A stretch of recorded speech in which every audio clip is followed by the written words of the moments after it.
What's up guys, I'm Andy from 1A Auto. In this video, I'm going to show you how to replace the outside door handle on this 2010 Toyota Rav4.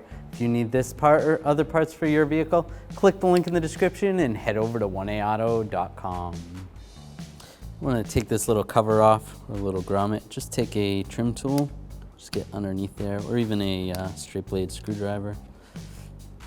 Try to get that off. Pull that off. And then inside there's a screw. Now the screw's not going to come out, but you just want to loosen it up. I'm going to use a T30 socket extension and a ratchet. Just loosen that up. That loose, then we should be able to take a trim tool, just get underneath here. Just be careful not to scratch the paint. Just taking the key, just going to wiggle this a little bit.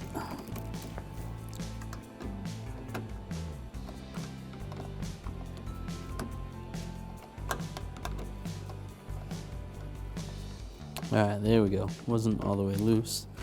So, take the key out. Just grab the trim tool. Slide this out. Watch out for the gasket. You can slide it right out. Just a little tip for you. Sometimes it's difficult with this screw. Doesn't really want to come out when you're trying to take this housing off. Just take a little magnet, then you can grab the screw, and then it just makes sliding this out a little bit easier. And you can grab the handle and just slide it towards the outside of the door, and then it pulls right off. Don't forget the gasket. Take this cover off, just take the pocket screwdriver, get underneath here, and it pops right off. Here's the old part. Here's the new door handle from 1aauto.com. This door handle happens to be a paint to match, so you're going to want to paint these to match the vehicle.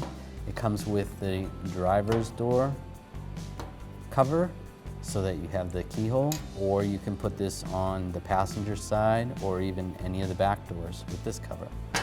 Get yours at 1aauto.com and you'll be ready to rock and roll.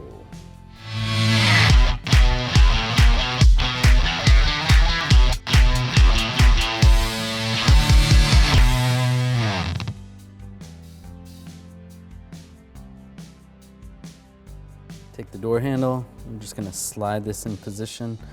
Make sure you have the gasket for this. So you can actually put the gasket right there.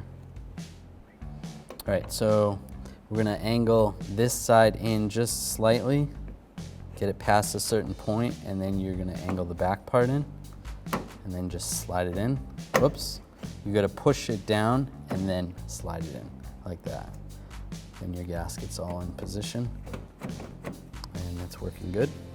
Now take the cover. I'm just gonna slide this side in first, just like that, and then lock it in place. That's good. You can slide this back in position, just like that. I'll take the T30 socket and the extension, just get this screw started, and just snug this up, not too tight. Slide this cover back on, lock it in place. Thanks for watching. Visit 1aauto.com for quality auto parts shipped to your door, the place for DIY auto repair. And if you enjoyed this video, please click the subscribe button.